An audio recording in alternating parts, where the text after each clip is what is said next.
வணக்கம். என்னடா இவ விளக்கெல்லாம் பரப்பி வச்சுன்னு உட்காந்துருக்காளேன்னு பார்க்குறேளா?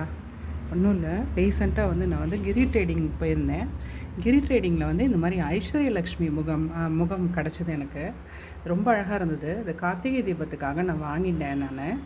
வாங்கிட்டு நம்ம அழகாக என்ன பண்ணலான்னா, இதில் இந்த பின்னாடி இந்த விளக்கில் மாட்டுறதுக்கு அழகாக கொடுத்துருக்கா. அழகாக விளக்கில் இந்த பின்னாடி இந்த வளையம் இருக்கு இல்லையா, இந்த வளையத்தை அப்படி அழகாக மாட்டின்ட்டு ஜம்முன்னு இப்படி விளக்கேற்றிட்டு நம்ம விளக்கு பூஜையெல்லாம் பண்ணால் அழகாக இருக்கும். இது எல்லா விளக்குலையுமே நம்ம மாட்டலாம்.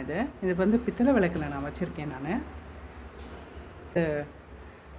அது மாதிரி இந்த மாதிரி விளக்கு, வெங்கல விளக்கு, இதுலேயும் இது அழகாக செட்டாக இருந்தது. தள்ளி தான் இருக்குது. விளக்கு ஏற்றணுன்னா அந்த விளக்கு இந்த இடத்துல நம்மளுக்கு முகத்தில், அம்பாள் முகத்தில் படாது. ரொம்ப தள்ளி தான் இருக்குது. அது மாதிரி பார்த்தேன்னா இது வெள்ளி விளக்கு.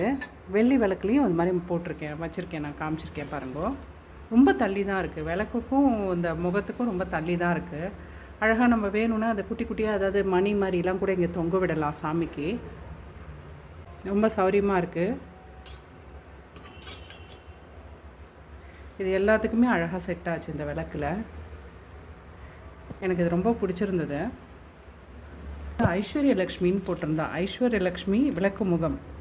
இந்த மாதிரி அலங்காரம் பண்ணி பாவாடை கட்டிட்டோன்னா அழகாக இருக்கும். இங்கே பாவாடை கட்டி பூவெல்லாம் வச்சு அழகாக டெக்கரேட் பண்ணி விளக்கேற்றி வச்சோன்னா ரொம்ப அழகாக இருக்கும்.